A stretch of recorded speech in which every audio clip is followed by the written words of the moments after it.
जय बोलिए त्रिकालवर्ती त्रैलोक पूज्य विश्वाराध्य पंच परमेष्ठी भगवान की अनंत अनंत सिद्ध परमेष्ठी भगवान की वर्तमान जिन शासन नायक श्री वर्धमान महावीर भगवान की परम पूज्य आचार्य भगवान श्री समंत भद्र स्वामी मुनि महाराज की परम पूज्य सिद्धांत चक्रवर्ती आचार्य गुरुदेव श्री विद्यानंद जी मुनि महाराज की विश्व कल्याणकारक अहिंसा प्रधान श्रीमद विश्व धर्म की जैनम जयतु शासनम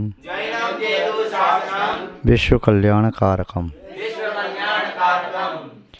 धर्म स्नेही सत श्रद्धालु यहाँ पर उपस्थित आप सभी भव्य वर पुंडरीक पुण्यात्मा महानुभाव आचार्य भगवान समंतभद्र स्वामी की श्रावकों की हितदेशक अनुपम कृति रत्नकंडक श्रावकाचार रत्नोपमा कारिकाओं से समन्वित श्रावकों के लिए अत्यंत महत्वपूर्ण दुखों की विच्छेदक सुखों के मार्ग की सृजक।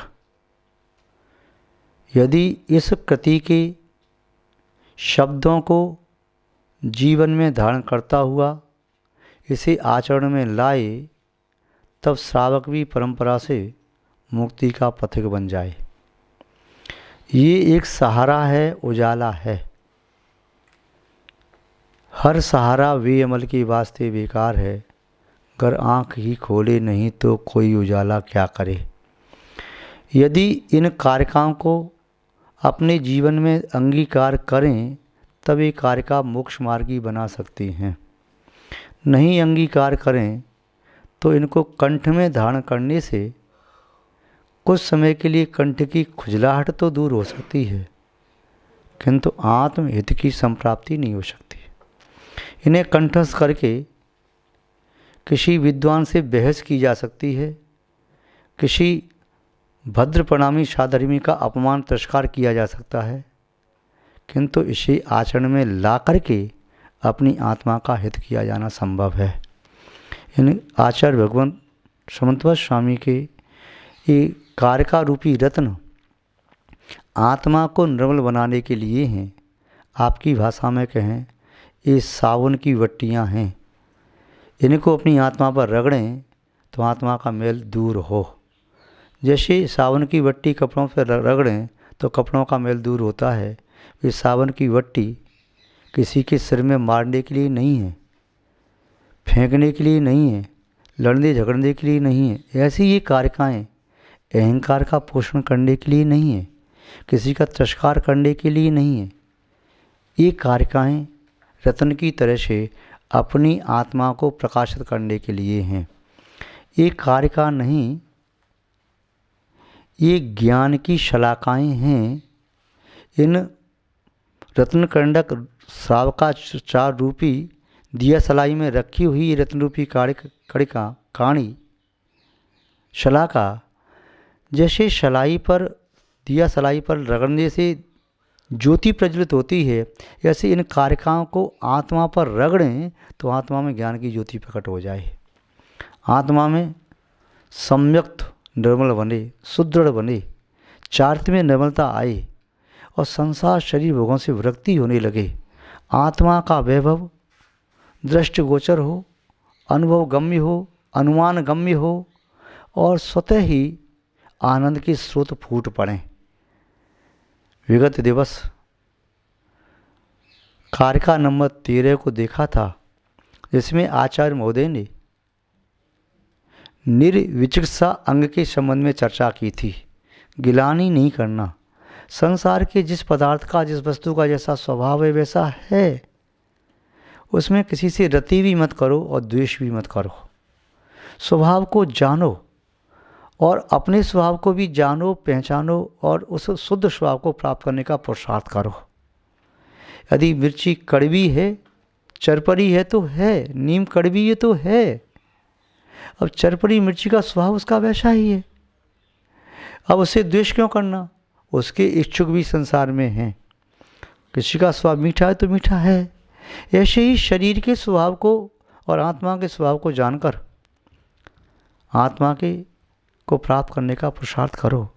नश्वर के लिए अविनश्वर का अपमान मत करो। नश्वर के अहंकार का पोषण करने के लिए अविनश्वर का अपमान तिरस्कार मत करो। उस अविनश्वर आत्मा को समझो, जानो।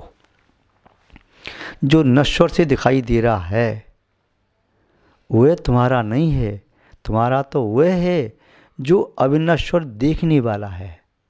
देखने वाले तुम नहीं हो, तुम हो देखने वाले।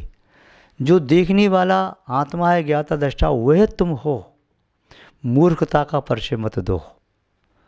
इस 14वीं कारका में यही कहना चाह रहे हैं, विवेक और बुद्धि से काम करो।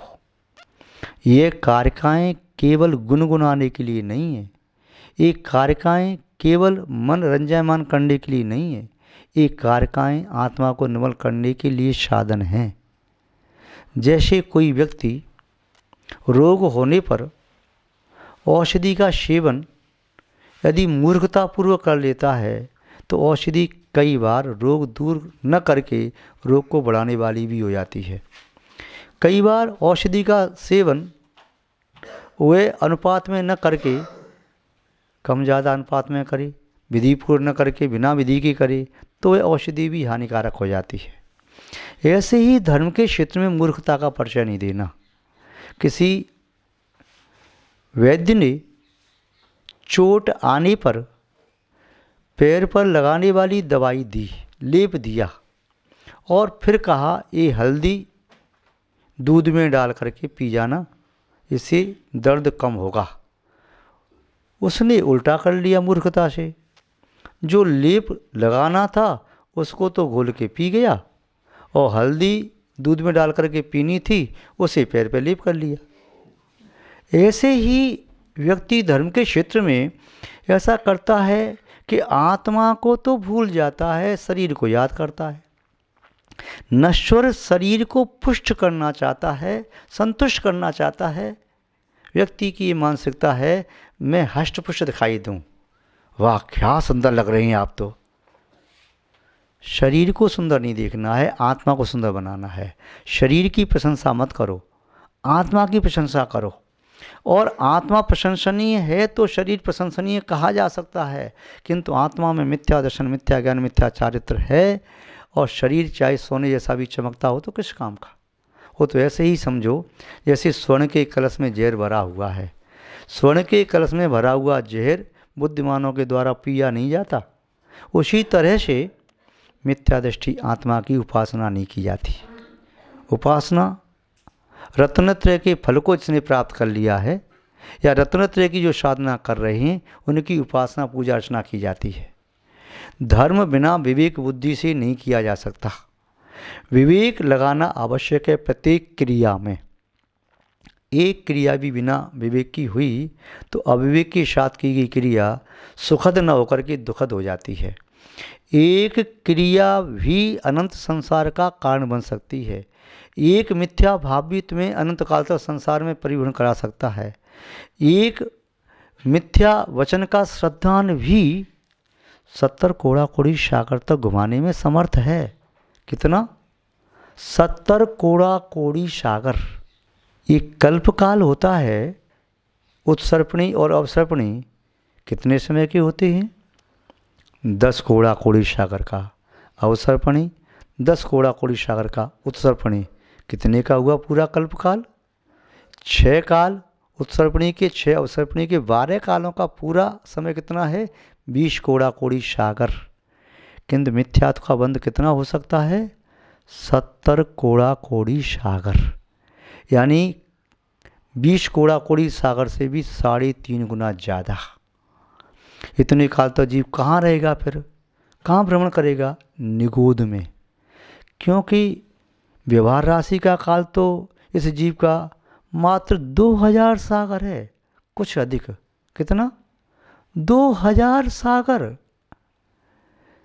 1 लाख सागर भी नहीं, 1 करोड़ सागर भी नहीं, कोड़ा कोड़ी छोड़ो, मात्र 2000 सागर के लिए ये जीव निगोद से निकल करके व्यवहार राशि में आया।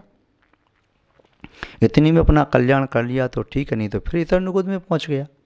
तो अविवेक की क्रिया नहीं करनी, विवेक पूर्वक क्रिया करनी है। क्योंकि व्यक्ति कई बार अपना विवेक न लगाते हुए दूसरों की बात को सुनकर के वैसा मान लेता है, वैसी प्रवृत्ति करने लगता है और पुण्य के स्थान पर पाप का बंध कर लेता है।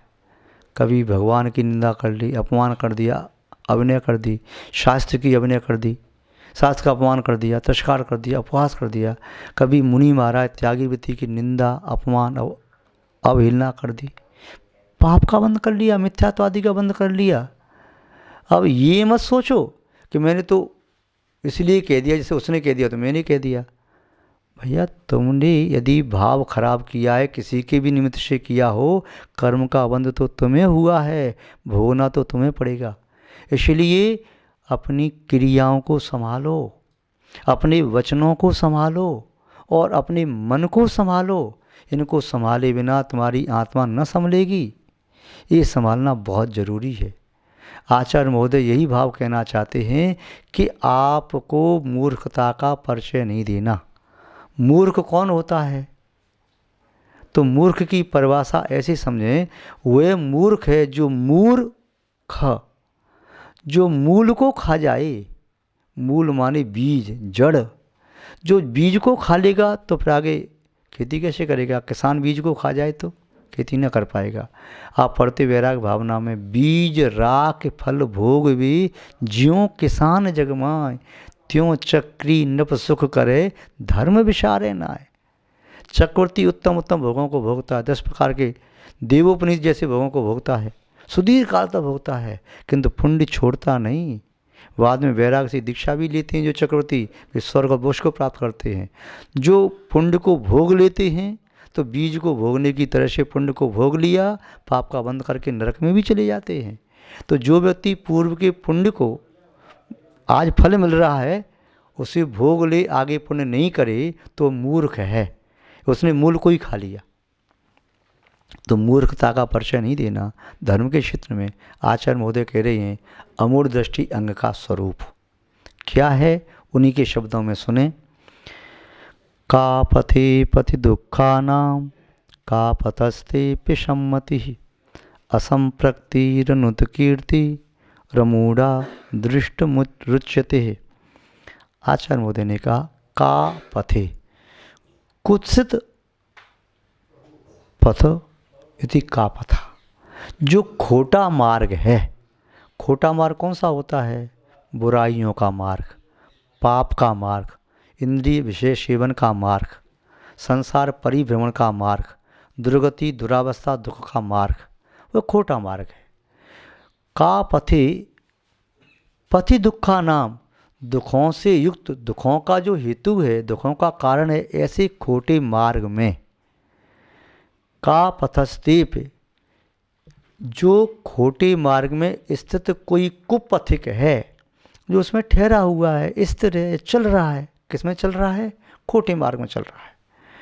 वह पतन के मार्ग में चल रहा है, बुराई के मार्ग में चल रहा है, हिंसा झूठ चोरी कुशील परिग्रह के मार्ग में चल रहा है, स्पर्शन रसना घ्राण चक्षु कर्ण पंचेंद्रिय के विषय भोग के मार्ग में चल रहा है, वह क्रोध मान माया लोभ कषाय के पोषण के मार्ग में चल रहा है।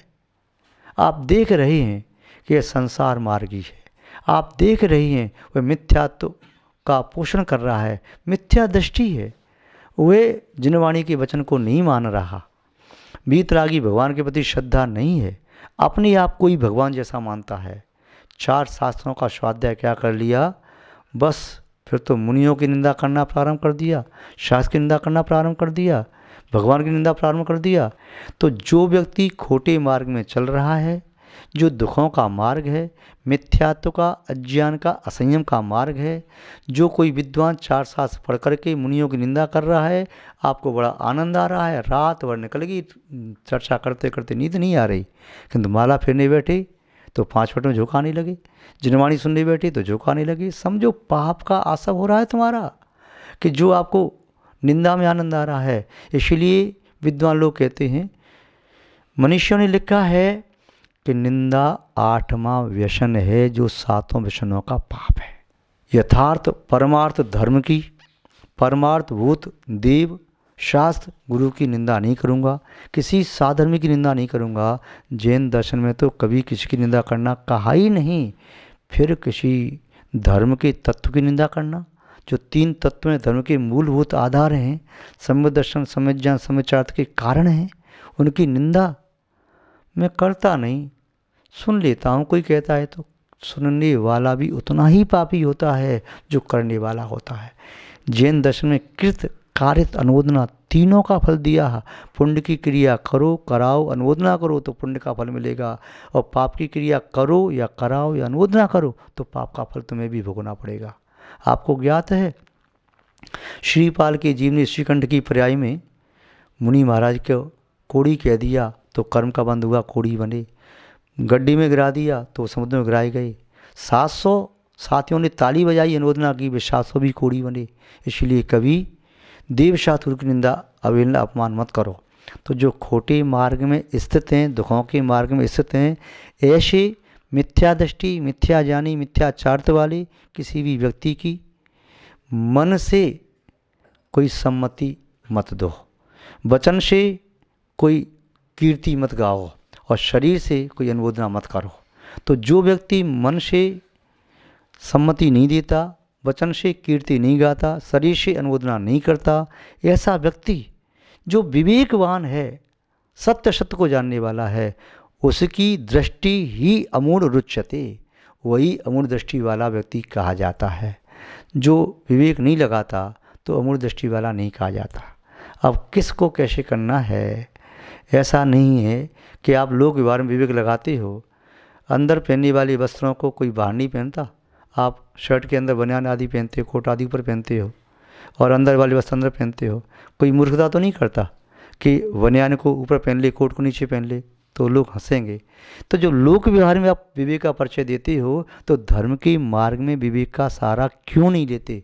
भोजन में विवेक का परिचय देते हो, दूध में नमक नहीं डालते, शक्कर डालते हो, मट्ठा में नमक डालते हो, तो आप विवेक हर क्रिया में, झाड़ू लगाने में, कपड़े पहनने में, सब कुछ काम में, तो आपको धर्म के क्षेत्र में भी विवेक का परिचय देना चाहिए। और विवेकपूर्ण क्रिया ही मोक्ष मार्ग में साधक होती है। सम्यक दृष्टि का यही अमूढ़ दृष्टि अंग है। आप सब लोग उस अंग को अपनी चेतना में धारण करो, मोक्ष मार्गी बनो।